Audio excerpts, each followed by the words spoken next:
Hello, welcome to the self-learning platform by Dr. Sushma Singh. Today we start Unit 23, Nationalism. And our topic is Rise and Growth of Nationalism. Historically, nationalism has been the product of the rise of nation-state in Europe. During its earlier phase, it was identified with the absolute monarchies of Europe. In the 18th and the 19th centuries, it acquired an imperialist form in the struggle for colonies in Asia and Africa. In the 19th century, it associated itself with liberalism, democracy, constitutionalist, and civil liberties. It played an important role in the reorganization of Europe, unification of Italy and Germany, and liquidation of Habsburg and Ottoman empires. After the First World War, it acquired an aggressive and racial shape in the form of fascism. During the 20th century, it brought a new awakening in the Asian and African countries through national liberation movements. After the Cold War, the disintegration of the Soviet Union and the rise of a number of new states has once again shown the domination of nationalism as a political force. Nationalism has found expression through the medium of modern nation state, which were the product of many forces and struggles. The principal factor responsible for the rise of nationalist states have been as the individualistic climate of opinion that characterized Renaissance and Reformation, the collapse of universal authority of the Church, the desire of the rising commercial classes for uniform trade regulation, abolition of federal obstacles to trade for creating conditions under which trade could be carried on peacefully and profitably. The desire for peace, order, and security in an age marked by bloodshed and violence. Personal ambitions of monarchies who allied themselves with rising commercial classes in opposition to the more powerful feudal lords. The doctrine of territorial sovereignty, which provided the kings the most convenient weapon to combat the claims of rivals or religious authorities. The idea of one unified legal system affording order, consistency, and certainty in the governing of all social relations within a given national area made a very strong appeal. Based upon the above factors, the growth of states on nationalistic line started from England and Western Europe and spread to different continents and regions. To have a clear understanding of the phenomena, we can study it under the following headings. First, growth of the nation state in Western, Southern, and Eastern Europe. Second, nation state in America. Third, anti-colonial nationalism in Asia and Africa. First is nation state in Europe. As stated above, the nation state was the product of combined influence of Reformation, Renaissance, and commercial revolution. The decline in the authority of the church raised the question of loyalty of the individual, and by withdrawing this loyalty from the Holy Rome Empire, gave it to the monarch, who was emerging as the symbol and sole representative of the nation itself. While monarchies tended to consolidate their power in areas united by a common vernacular, religion, culture, etc., thus nationality began to form into a state which represented them. As a result, a new principle was introduced in the concept of nation state. This concept rejected the Holy Roman Empire and supported the formation of states on the basis of nationality.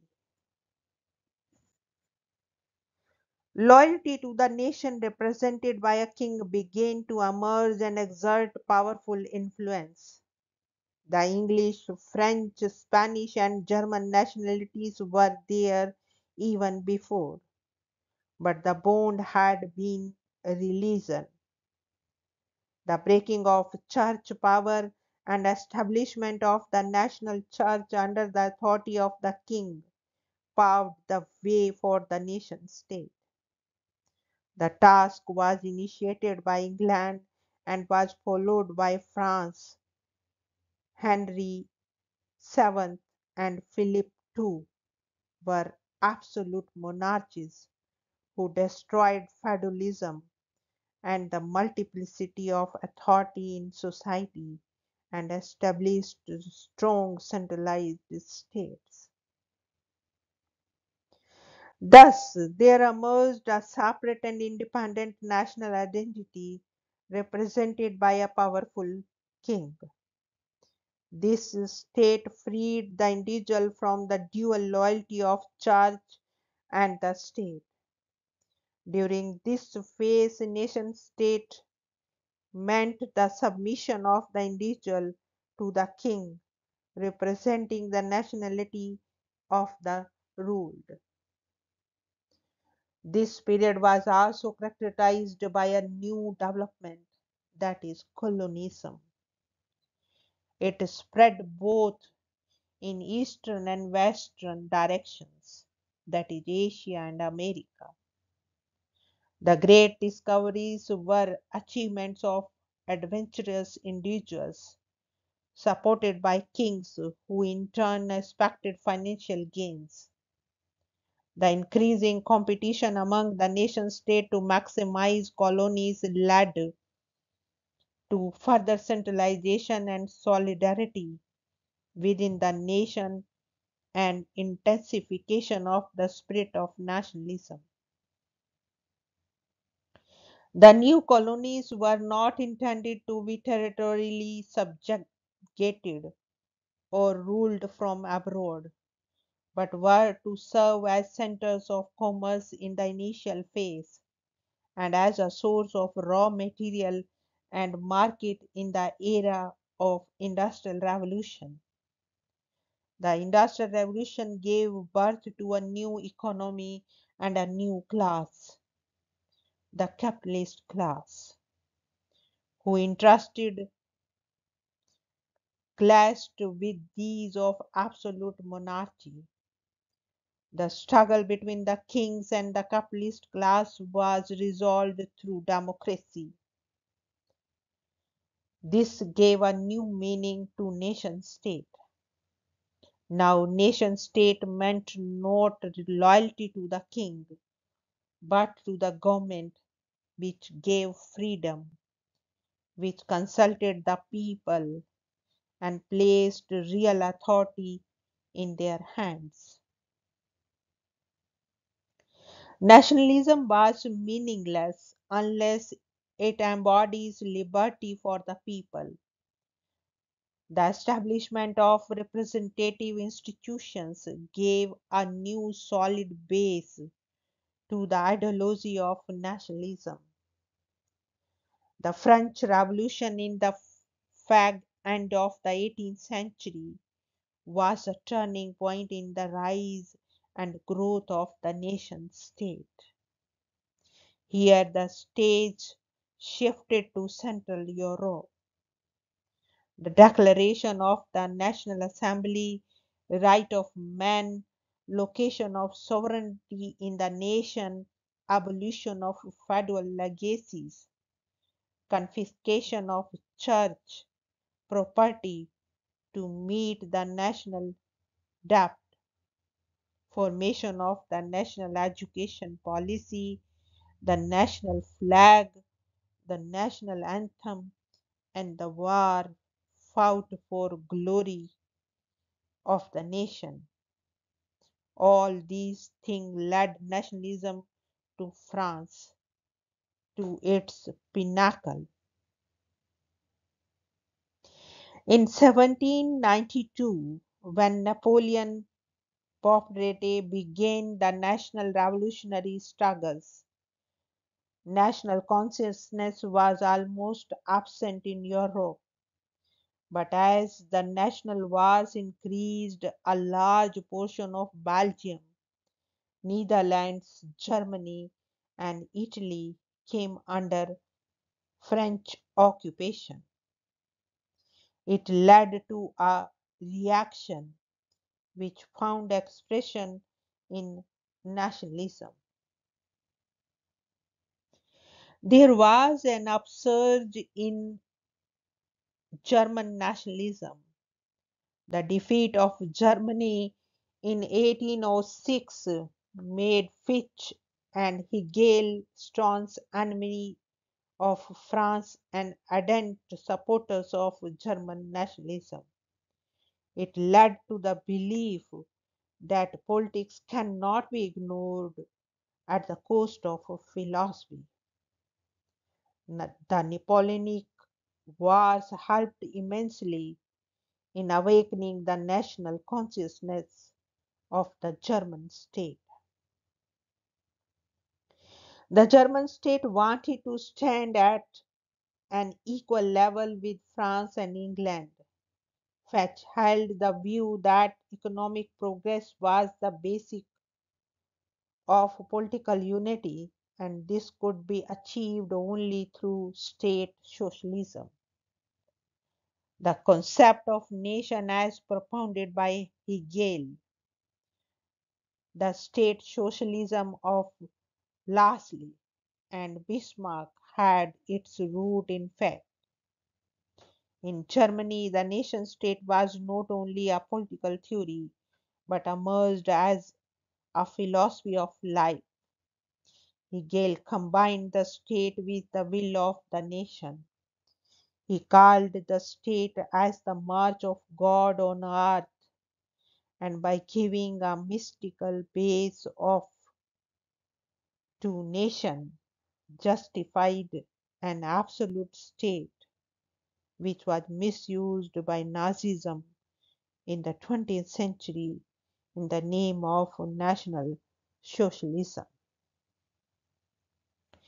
The formation of nation state in Eastern Europe did not take place under a centralized authority. Right from the beginning, due to the lack of any political organization to spread national consciousness, these states were under three empires: Habsburg, Ottoman, and Asian. All these empires were unable to inculcate any national sentiment among the population. In the 19th century, socio-economic changes in the rest of the Europe had their repercussions on the eastern part as well. Various segments of population begin to feel that from the point of view of nationality, they were not only different from the king, but that the oppressive nature of rule was also not tolerable. The theory of self-determination of nationalities was welcomed by these people because this could help them rid themselves from autocratic regimes. Hence, the struggle to get rid of oppressive rule started in the 19th century and continued in the 20th century. During the First World War, a major question was of the new nationalities, which wanted to form new states of their own. The war decided in favor of the nation states. The map of Europe was redrawn. The Austro-Hungarian empires and the Ottoman empires were broken. 5 new states were carved out: Poland, Czechoslovakia, Lithuania, Estonia, and Finland. 6 new states were extended: Yugoslavia, Romania, Greece, Italy, Denmark, and France. The Austrian, Hungarian, and Turkish empires were pruned to form states based upon nationalities. The Treaty of Paris accepted the principle of nationalities as a part of universal law in Europe. The First World War recommended the idea of self-determination of nationalities to be extended to Asia and Africa. Next point is nation state in America. While in Europe the nation state meant a unified state on the basis of mutual freedom and its defense, it meant something different in America. The American colonies felt that all their efforts and conquest had led to the riches of the home country. When they became conscious that they were not working for themselves, but for the benefit of those who had never left their comfortable homes, they revolted. Their first slogan was "No taxation without representation," which subsequently changed into Full War of Independence. This resulted in the formation of new states and national identities. Out of the contradiction between the national feeling and liberty and self-interest, they were forced to serve old bonds and create new ones. Hence, the nation state meant severing old national bonds and creating new ones. This ended the colonial rule and the creation of many nation states in the American continent. Next point is anti-colonial nationalism. In the 20th century, the period between two world wars, the Russian Revolution and the rise of fascism were important landmarks in the spread of nationalist idea from Europe to the non-European land of Asia, Africa, and Latin America. Collectively, they set in motion the process of national liberation movement in Asia and Africa, as a result of which many countries got independence from the imperialist power of Europe. Such revolutionary changes played a vital role in developing a new form of nationalism. New nations like China, India, Pakistan, Egypt, Vietnam grew on the world scene, which gave a new meaning to the concept of nationalism. The circumstances which gave birth to these nations were quite different from those of the West. These were the countries which were subjugated by imperialist countries like England, France, Spain, Holland, etc., and their economies had been exploited. Imperialist countries considered them their private property, which they sold and pilfered. They destroyed their independence and preserved puppet governments which were too weak to do any harm to imperialism. A new form of nationalism and a new meaning of concept was born in countries like India, China, and Arab lands.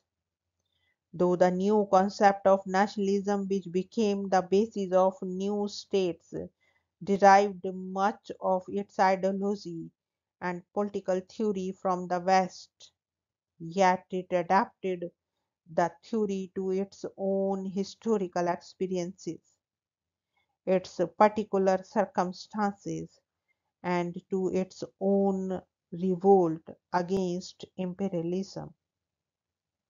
The basis of the new nationalism was that it began with the instinctive and xenophobic hatred for imperialism, a hatred of its representatives, its nationals, and anyone affiliated with them. It was a simple hatred against those who had occupied their lands by force, exploited their riches by force, crushed their governments, enslaved their people, and who had not hesitated to destroy, plunder, and steal. This hatred was expressed violently in killing, destruction, and assassinations, such as the Boxer Rebellion in South Africa, as well as in peaceful, non-violent form in India under Gandhi. These states were conscious of imperialism, aimed at its destruction and the destruction of accompanying evils such as conquest, oppression, enslavement, stifling of liberty, exploitation of riches, and sowing of racial, regional, communal, and class distinctions. At the same time, nationalism here was also a creative force which aimed at building a nation based upon the principles of liberty, independence, economic justice, and national unity. It viewed national unity as a creative force which could stimulate the people to contribute their share in the national reconstruction. This unity meant two things: unity of geographical parts and unity in diversity of religion, class, caste, and communal elements.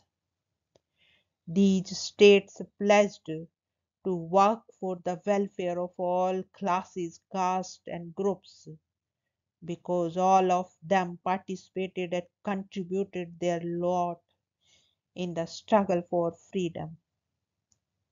From the international point of view, these nation states opposed military bases, undue alien interference into the affair of other states, apartheid, and believed in non-alignment and international cooperation. A peculiar feature of anti-colonial nationalism has been that in most cases there is no sense in which a nation precedes the emergence of the state. Here, a difference can be made between the initial form of nationalism as a movement directed against the colonial rulers and engaged in the struggle for independence and nationalism, subsequent transformation into a political discourse employed by new leaders in their attempt to construct a nation capable of sustaining the legitimacy of the state they inherited from the colonial era. After gaining independence, these colonial states established new states, drew their borders, built up their capital cities, and established a central administration and political institution to suit their economic needs. As a result, each colony was a collection of peoples and old states or fragments of these brought together within the same boundaries. All these states were a mosaic of different ethnic communities and tribes. Thus, the artificial and imposed character of the states in such territories accounted for most of the troubles after obtaining independence. The major problem faced by these states has been their fragility. The newly created nation state initiated a struggle to replace the pre national ties with a feeling of national identity and loyalty. But in many cases, the euphoria accompanying the celebration of freedom soon turned sour. The reason for this stemmed from incapacity of the new state to eliminate economic backwardness and the difficulty of creating a coherent civil society out of a population as heterogeneous in itself as in relation to the state. Many of them unable to sustain the claims of the people turned towards the USA or the erstwhile USSR, but this meant becoming dependent.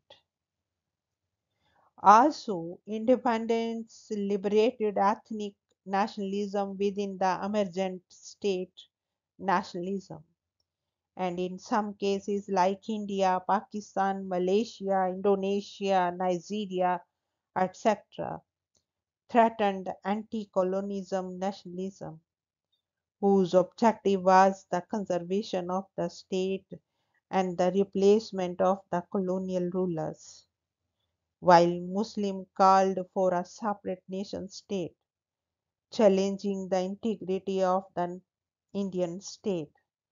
Caste, class, ethnic origin, religion, language formed separate layers of identity that added to the complexity of creating a single nation within an inherited, arbitrarily designed state.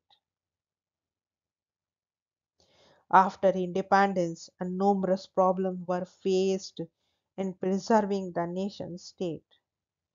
The socio political environment alleviated some leaders like Gandhi, Nehru, Sukarno, Nasir to the category of prophet liberators.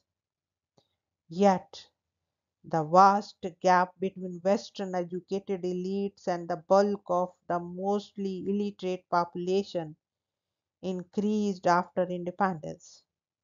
Most of them did not change the structure of the states and retained colonizers' privileges.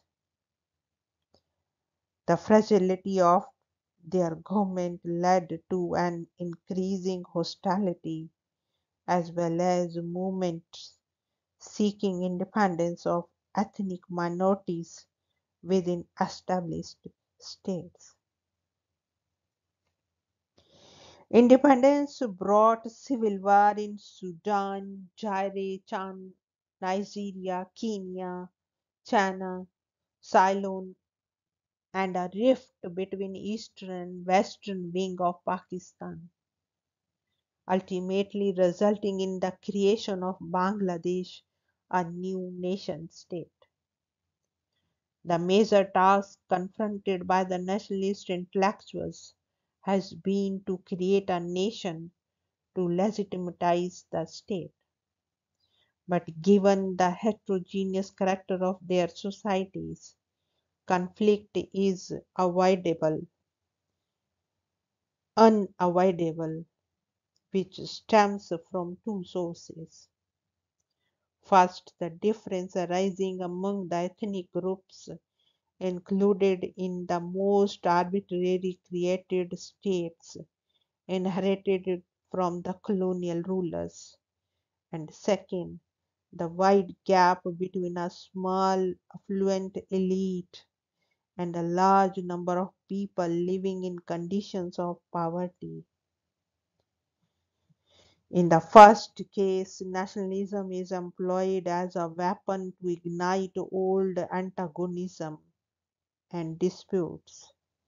And in the second case, it could be used to promote an alternative image of the nation or channeled to blame the West for all troubles.